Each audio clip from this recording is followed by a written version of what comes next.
রাধে রাধে বন্ধুরা, তোমরা কেমন আছো? আশা করি তোমরা সবাই ভালো আছো। যে যেখান থেকে আমার ভিডিওটা দেখছো তাদেরকে জানাই অনেক অনেক ভালোবাসা, বড়দের আশীর্বাদ আর ছোটদের ভালোবাসা নিয়ে আজকে একটা সুন্দর সকাল শীতের ব্লগটা স্টার্ট করলাম। সকালবেলা উঠে আজকে ঠাকুর ঘরের জামা কাপড়গুলো কাচি। যে জামা কাপড়গুলো ঠাকুর ঘরে ছাড়িয়েছিলাম সেগুলো আর আজ কাচবো কাল কাচবো করে আর কেচেই উঠতে পারছি না। ঠান্ডাটাও পড়ে গেছে জবরদস্ত, কোনো মতেই পাচ্ছি না। তারপর মাঝখানে খুব শরীরটাও খারাপ হয়েছিল, তার জন্যই জামা কাপড়গুলো আর করাই হচ্ছে না। তো আজকে চিন্তা করলাম যত যা হয়ে যাক ঠাকুর ঘরের জামা কাপড়গুলো কাচতেই হবে। তাই সকালবেলা উঠেই ছাদে চলে এসেছি গামলা, বালতি, সাবান, সার্ফ নিয়ে জামা কাপড়গুলো কাচতে। তোমাদের দাদাভাই উঠে গেছে, বাড়ির মোটামুটি সবাই উঠবে উঠবে করছে, কিন্তু তার আগে আমি উঠেছি। কারণ আমি উঠে সকালবেলা আগে বাসি কাজকর্মগুলো সেরেছি। যেমন বাসি কাজ হলো বাসন মাজা, সেটা সর্বপ্রথম ছেড়েছি। বাসি ছেড়েছি, জামা কাপড় ছেড়ে হাত মুখ ধুয়ে তারপর কিন্তু ঠাকুর ঘরের জামা কাপড়গুলো কেচেছি। ও হ্যাঁ, আরেকটা কথা, ক্যামেরাটা এমনভাবে রেখেছিলাম যে বুঝতেই পারিনি যে ক্যামেরাটাতে ভিডিওটা পরিষ্কার আসবে না। হয়তো তোমাদের একটু দেখতে অসুবিধা হলে একটু অ্যাডজাস্ট করে নিও প্লিজ, এটা রিকোয়েস্ট তোমাদের কাছে। কারণ দেখো, আমি ফোনটা এমন এক এক সময় এক এক জায়গায় রাখি, তারপর যখন ভিডিওটা করতে বসে যাই না, আমি না বুঝতে পারি না যে ভিডিওটা কি ঠিকঠাক আসছে বা তোমরা পরিষ্কার দেখতে পাচ্ছ কি না, ঠিক অতটা বুঝি না। তাও যতটা পারি আমি চেষ্টা করি ক্যামেরাটা অ্যাডজাস্ট করে ভিডিওটা করার। কেন তোমরা খুব ভালো করে জানো যে ভিডিওটা কোনো সময় চেয়ারে, কোনো সময় মেঝেতে, কোনো সময় দরজায়, কোনো ঠিক নেই। যখন যেখানে পজিশনে ভিডিও করি ঠিক সেই পজিশনে কিন্তু ফোনটা রেখে আমি ভিডিও করি। কারণ এখনও পর্যন্ত ফোনের স্ট্যান্ড আমি কিনে উঠতে পারিনি। ভিডিও করি তাতেই সবার চক্ষুশূল, আর ক্যামেরার জন্য যদি স্ট্যান্ড কিনে ভিডিও করি সেটার জন্য তো লোকের আরও চক্ষুশূল হয়ে যাবে। এই তো আমার অবস্থা। তো দেখো জামা কাপড়গুলো সব কাচলাম, প্রচুর কেচেছি। আর রোদ উঠেছে, ভালোই রোদ উঠেছে, সকাল থেকেই ভালোই রোদ উঠেছে। তো উঠেছে একদিকে আমার সুবিধা, মোটামুটি একটা দুটোর মধ্যে সমস্ত জামা কাপড়ই আমার শুকিয়ে যাবে। তো এটা একটা বিশাল বড় কাজ ছিল, আজ নয় কাল করব করব করে আর করা হচ্ছিল না। শাশুড়ি অনেক দিন ধরে বলছে ঠাকুর ঘরের জামা কাপড়গুলো কাচো কাচো কাচো, সেগুলোও কেচে উঠতে পারছিলাম না। শেষ পর্যন্ত ঠাকুর ঘরের এই কাজটা আমার যে করতে পারলাম এটাই আমার কাছে অনেক।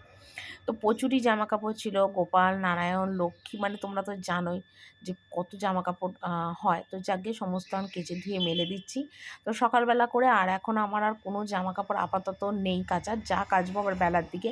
যেহেতু ঠাকুর ঘরের জামা কাপড়গুলো কেচে ধুয়ে আজকে মেলবো ঠিক করেছিলাম, তো সেই জন্য আর কোনো জামা কাপড়ই কিন্তু মানে কাচিনি সকালবেলার টাইমটায়। কারণ ছাদে জামা কাপড় কাচবো, আবার ঠাকুর ঘরেরগুলো মেলবো, আমারগুলো মেলবো, অসুবিধা হয়ে যাবে। আর ছাদটাও ধুয়ে দিয়েছিলাম, কারণ ঠাকুর ঘরের জামা কাপড়গুলো যদি উড়ে ঠুড়ে পড়ে তাহলে নোংরা পড়লেও কোনো অসুবিধা নেই, ছাদ ধোয়ানো থাকলে পরিষ্কার ছাদে পড়বে। আর আজকে সকাল থেকে প্রচণ্ড হাওয়া দিচ্ছে, পৌষের হাওয়া না, মানে ঠান্ডা আরও জবরদস্ত পড়বে আর কি, বোঝাই যাচ্ছে। তো যাকে আর তোমাদের দাদাভাইও একবার ডাকলো, আমি বললাম ঠাকুর ঘরের জামা কাপড়গুলো কাচ্ছি। শাশুড়ি এসেছিলো, শাশুড়িকেও বললাম, উনিও দেখে গেল যে জামা কাপড়গুলো কাচ্ছিলাম। তো কিছু আর বলেনি। আমার শাশুড়ির একটা গুণ আছে, যেটা কি বলতো, যে ঠাকুর ঘরে কাজ করলে উনি খুব খুশি হয়ে যায়, ওনার ওইটা করলে ওনার মন একদম শান্তি হয়ে যায়। কিন্তু দেখো, আমিও তো একটা মানুষ, সবসময় তো আর করে উঠতে পারি না সংসার সামলিয়ে ঠাকুর ঘরের কাজ। মানে সত্যি আমার পক্ষে অনেকটা চাপের সৃষ্টি হয়ে যায়, কিন্তু তবু আমি এদিক ওদিক করে যতটা পারি করার চেষ্টা করি। তো একই সময় আর শরীরেও চলে না, মনের দিক থেকেও অনেকটা দুর্বল হয়ে যায় যে আর পারি না। তো ওদিকে দেখো সমস্ত কাজ সারলাম, নিয়ে নিচে এলাম, দেখলাম তোমাদের দাদাভাই আমার ভিডিও করার জন্য সমস্ত টেবিলের ওপর এবং সাজিয়ে গুছিয়ে রেডি করে রেখেছে। মুখে আর বললাম না, তোমরা সব দেখে নাও, ঠিক আছে? ভালোভাবেই ভিডিওটা করলাম যাতে তোমরা সব দেখতে পাও, যেটা আমাদের সকালবেলার মুদিখানার প্রতিদিন আসে, প্রতিদিন। আর বাজার হাটও কমপ্লিট, তো সেটাও তোমাদের একবার আমি দেখিয়ে দেবো। আর এখানে নিয়ে এসে দেখো কাতলা মাছ, আর কাতলা মাছটা জলে চুবিয়ে রেখেছি, খোসা ছাড়িয়ে আনেনি, খোসা ছাড়াতে হবে আর কি। আর নিয়ে এসে মাছের তেল, আর ঝোলের জন্য আলু কেটে নিয়েছি, মাছের ঝোল হবে। আর মাছের তেলটা ভেজে দেবো, কারণ তোমাদের দাদাভাই কিন্তু মাছের তেল মানেই হলো সে খেয়ে দিয়ে চলে যাবে দোকানে। কারণ তোমাদের দাদাভাইয়ের আবার মাছের তেল কিন্তু প্রচণ্ড ফেভারিট, মাছের তেল হলে আর কিছুই লাগে না খাওয়ার জন্যে। আর মাছের তেলটা দেখো এদিকে ভাজা বসালাম, আর ওদিকে মুসুরির ডালটা হচ্ছে। ভাত কিন্তু আমার নেমে গেছে অনেক আগেই, কারণ সকালবেলায় এসো, আর এমনিতেও ওই সব কাজগুলো মানে ঠাকুর ঘরের ওই সব কাজ করে বাসি কাজ সারতে সারতে শীতের বেলা তো অনেকটা দেরি হয়ে গেছে, তার জন্য আরও তাড়াহুড়ো করছি, যার জন্য এসে আগে ভাতটা নামিয়ে ভাজাটা বসালাম। তো ভাতটা হয়ে গেছে, মাছের তেল ভাজাটা বসিয়ে দিয়েছি, আর সকালবেলা উঠে অনেক বাসন কোসন সব মেজেছি। এই দেখো বাসন মেজে আবার নাইটি ছেড়ে এলাম, ঠিক আছে। আর এই তেলটা ভাজি আর মাছের ঝোলটা আলু দিয়ে একটু কাদিয়ার মতন করবো, আর ডাল পরিষ্কার খাওয়া। আর বাজার হাট আজকে কিছু করেনি, কারণ রোজ বাজার হাট করছে, রান্না খাওয়া চলছে। আজকে বললো বাজার হাট করবো, যা আছে ঘরে তাই করো, তো সেটাই করবো। তো এটা করতে বেশিক্ষণ টাইমও লাগবে না, ঝপাঝপ হয়ে যাবে। তো মাছের তেলটা ভাজছি, তোমাদের দাদাভাই খেয়ে দোকান যাবে, সেই কারণে তো মাছের তেলটা আগে ভাজছি, ঠিক আছে। চলো আবার পরে কথা বলি। তো ভাতটা হয়ে গেছে, ভাতটা হয়ে গেছে বলে টেবিলে তুলে দিলাম। আর এদিকে টেবিলটা আজকে সকালবেলা উঠে মোছা হয়নি, মানে তাড়াহুড়োর মধ্যে ছিলাম, এই জন্য সকালে একদম সকালে উঠেই তো আমি টেবিলটা মুছি, সেটা আজকে মোছা হয়নি। তো এখন দেখো সেটা মুছে নিচ্ছি, কেন এরপরে মাছের ঝোল নামাবো, ভাজার তেল নামাবো, ডাল নামাবো। আর টেবিলের মধ্যে সব জিনিস থাকলে তখন টেবিলটা ঠিকঠাকভাবে মোছা যায় না। তো সেই জন্য এখন টেবিলটা একটু মুছে নিচ্ছি। তারপর টুকটাক তো কিছু কাজকর্ম আছে, কেননা মানে শীতের বেলা অনেকটা দেরি হয়ে যায় রান্না বান্না কাজ সমস্ত গুছিয়ে করতে করতে। তো টেবিলটা মুছলাম, মুছিয়ে ভাবলাম কি যে চৌকিটাও একটু মুছে দিই, কেননা চৌকিতে বসে তো চাটা খাওয়া হয়, তারপরে দুপুরে খাওয়া দাওয়া হয়, তারপরে কাটাকুটি করতে হয়। তো সেই জন্য না চলো একদম চৌকিটা মুছে দিই। তো একবারে কাজটা মিটিয়ে দিলে সুবিধা হয়, পরে রান্নাঘরটা একটু মুছে নেবো রান্নাটা কমপ্লিট হয়ে যাওয়ার পরে। রান্না বান্না একদম কমপ্লিট। আর বাবুকে এখানে খেতে দিলাম ডাল মাছ আলু ভাজা খেতে দিলাম, আর আমিও দুটো মাছের ঝোল ভাত খেলাম। কারণ আমি এখন আর বিকেল 5টা করে খাই না, আগেই খেয়ে নিই, গ্যাস অম্বল চারা দিয়েছে বলে। আর এমনিতে সব কমপ্লিট, বাসনগুলো গোছাবো, গ্যাসটা মুছবো, আর ওই বাবুরই থালা আমার থালায় দু একটা বাসন মাজবো, ব্যাস তাহলে আমার কমপ্লিট হয়ে যায়। পুরো খাওয়া দাওয়া হয়ে গেল, আর আমার এদিকে গ্যাস ট্যাস সব গোছাও কমপ্লিট হয়ে গেল, ঠিক আছে। এবার আমি যাব ওপরে, দেখি ওপরে গিয়ে ঠাকুরের জামা কাপড়গুলো এখনো তোলা হয়নি, কিছু তোলা হয়েছে, তুলে বালতিতে রেখে এসেছি, হাওয়ায় সব পড়ে যাচ্ছিল ছাদে। আর কিছু ওই ঢেরগুলো যেগুলো আছে জামাগুলো, সেগুলো সব আবার উলটপালট করে রোদে মেরে দিচ্ছি, ওগুলো আবার পরে জামা ছেড়ে ঠাকুরের ওগুলো তুলবো। তো ওপরে এসে আগে ঘরগুলো একটু মুছে নিচ্ছি, কারণ দেখো আমি মাছ কষে রান্না বান্না করে এসেছি, সেই আমাকে কিন্তু জামা কাপড় ছেড়ে হাত মুখ ধুয়ে তবেই ঠাকুর ঘরের জামা কাপড়গুলো তুলতে হবে, কারণ এই জামা কাপড়ে ঠাকুর ঘরের জামা কাপড় আমি তুলতে পারবো না। তো ভাবলাম যখন নিচের কাজ হয়েই গেছে, তাহলে ঝপাঝপ করে ঘরগুলো একটু মুছে নিই। আর আজকে আর বিছনার চাদর টাদর কিছু চেঞ্জ করবো না, কারণ এমনি পরিষ্কারই সব আছে। তো আপাতত এখন ঘরটা মুছে নিয়ে তারপর ঠাকুর একেবারে জামা কাপড় ছেড়ে নিয়ে তারপরে কিন্তু একদম ঠাকুর ঘরের জামা কাপড়গুলো তুলব। আর বাবু আজকে ঠাকুর ঘরে যায়নি, তো সেই জন্য বাবুকে বললাম, বাবু তাহলে তুই একটুখানি ক্যামেরাটা করে দে। আর নয়তো আমাকে তো ফোন এদিক ওদিক রেখেই ভিডিও করতে হয়, সেটাও একটা আমার কাছে খুব অসুবিধাজনক ব্যাপার হয়। তো এবার আমার ঘরটা একটু মুছে, আর আমার এই ফুলদানিটা কেমন হয়েছে একটুখানি বলো। ফুলদানিটা কিন্তু কাঠের, বুঝলে, বাঁশ দিয়ে যে বানায় না সুন্দর করে কেটে, সেইভাবে বানানো। তো এই সেলফটার পাশেই কিন্তু আমি ফুলদানিটা রেখেছি, আর অনেক দিন ধরে আমার শখ ছিল যে একটা ঘরে ফুলদানি রাখবো। আমি ফুল প্রচণ্ড পছন্দ করি, আর আমার মাও না ফুল ভীষণ পছন্দ করে, আমার বাড়িতেও এরকম ফুলদানিতে মা ফুল রাখে, খুব পছন্দ করে আর কি ফুলদানিতে ফুল রাখাটা। তো আমি সেই জন্য ভাবলাম কি যে আমি একটা কিনি। আগে তো কিনতে পারতাম না, কিন্তু এখন নিজের পয়সা দিয়েই যেটুকুনি পারি নিজের ইচ্ছা পূর্ণ করি। কারুর কাছে হাত পাতাটা সত্যি কথা খুব বাজে। সবাই বলে মা বাবার কাছে স্বামীর কাছে হাত পাতলে কি লোজ, কিন্তু দেখো 1 টাকা বা 10টা টাকা যেটাই হোক না কেন, সবসময় স্বামীর কাছে হাত পাততে কিন্তু ভালো লাগে না কোনো মেয়ে বউরই। অন্তত আমারও ভালো লাগে না, কোনো দিনই আমি সেইভাবে স্বামীর কাছে হাত পাতিনি, আজও পাতি না। আর এখন তো নিজের পয়সা দিয়ে যতটা পারি নিজের শখ আহ্লাদ পূর্ণ করি। আমি এমন একটা মানুষ না, মানে কারোর কাছে না আমি হাত পাতবো বা জিনিস চাইবো সেই স্বভাবটাই আমার নেই। মার কাছে তবু কোনো সময় চাইতাম, বাবার কাছে চাইতাম, কিন্তু নিজের স্বামীর কাছে আজ পর্যন্ত মনে হয় না যে কোনো দিন কোনো কিছু আবদার করে চেয়েছি বা বলেছি বা দাও, এটা করবো ওটা করবো, কোনো দিন বলিনি। মানে আমার ঠিক ভালোই লাগে না। আর সত্যি কথা বলতে কি বলতো, আমি কোনো দিন স্বামীর কাছে না মন খুলে কোনো দিন কিছু চাইও নি, বলিও নি। আমি বললাম না আমি একটু অন্যরকম মানুষ, আমার ভালো লাগে না। যে আমায় ভালোবেসে 1 টাকা দেবে সেটাকেও আমি আমার মানে প্রণাম করে ভালো মতো ভালোবেসে নেব। কিন্তু যে 10, 20, 50, 100 টাকাও আমাকে মন অখুশি করে অনিচ্ছা সত্ত্বে দেবে না, আমি তার থেকে 1 টাকাও নিতে চাই না। আমি এরম ধরনের মানুষ। তো যাকগে।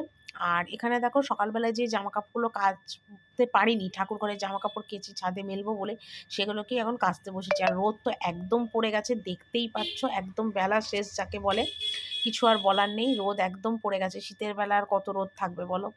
তো রোদ একদমই পড়ে গেছে আর আমি এখানে দেখো জামা কাপড়গুলোকে ঝপাঝপ কাচ্ছি, কারণ এই জামা কাপড়ই যদি রেখে দিই কালকে 5টা 8টা নাইটির থেকে 12 14 15টা নাইটি হয়ে যাবে। সকালবেলায়ও তাড়া থাকে, কাচার অসুবিধা হয়, বেশিরভাগই সকালবেলা উঠে ছাদে মেলে দিই, কিন্তু আজকে আর সকালে ওই বললাম কাচতে পারিনি, তো সেই জন্য এখনই সমস্ত কেচে দিচ্ছি। আর ছাদের জামা কাপড়গুলো ওই পাশে মেলা, একেবারে চান টান করে একদম জামা কাপড়গুলো মেলবো, ওটাই সুবিধা হবে। আর ওদিকে তোমাদের দাদা ভাইয়েরও প্রচুর জামা কাপড় দেখো ওখানে রয়েছে, যেগুলোকে আমি আবার ভেজাবো।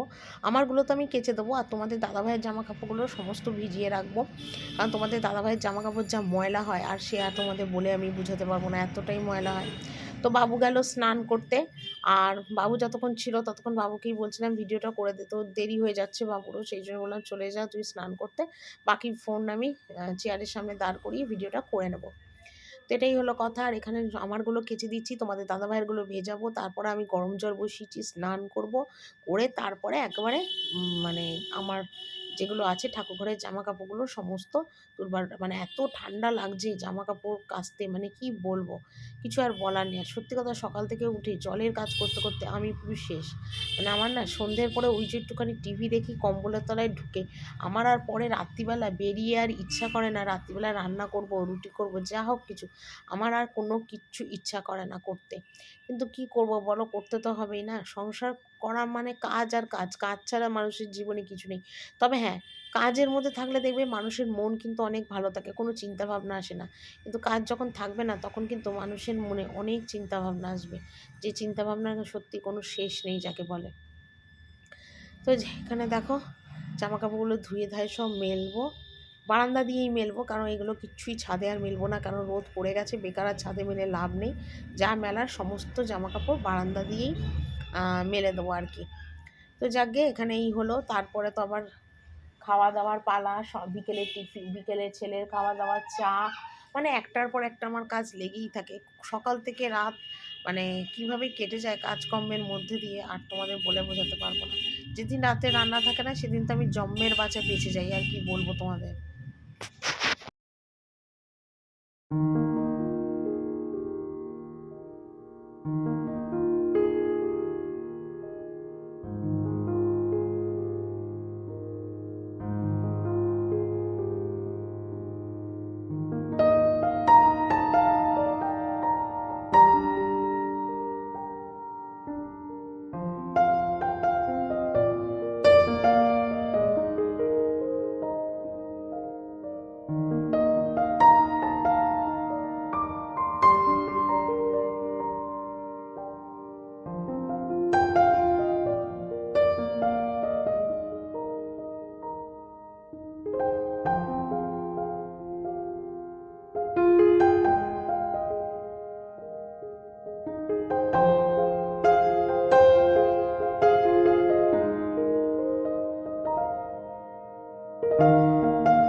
তো ঠাকুরের জামা কাপড়গুলো সব গুছিয়ে গুছিয়ে তুললাম, সব বালতির মধ্যে ঠাকুর ঘরের জামা কাপড়গুলো তুললাম।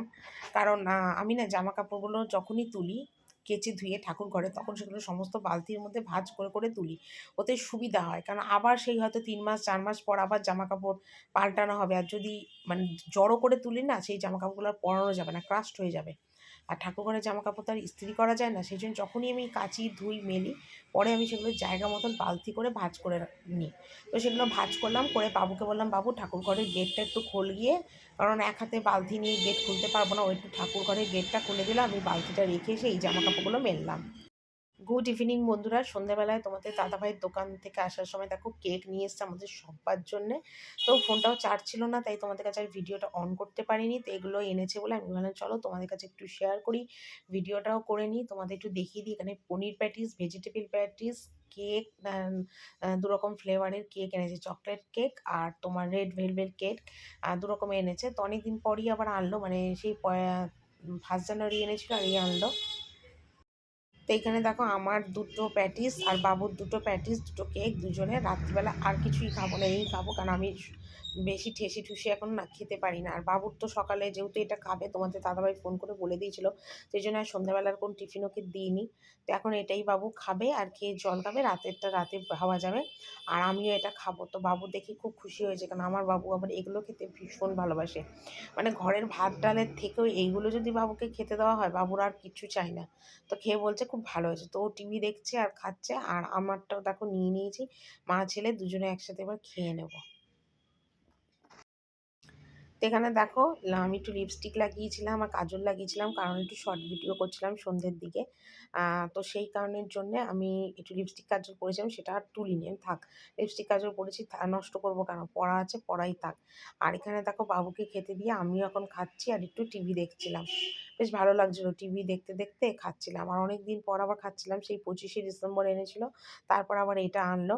তো চলো বন্ধুরা, আজকে খেতে খেতে এখানেই ভিডিওটা শেষ করি। টাটা, সবাই ভালো থেকো।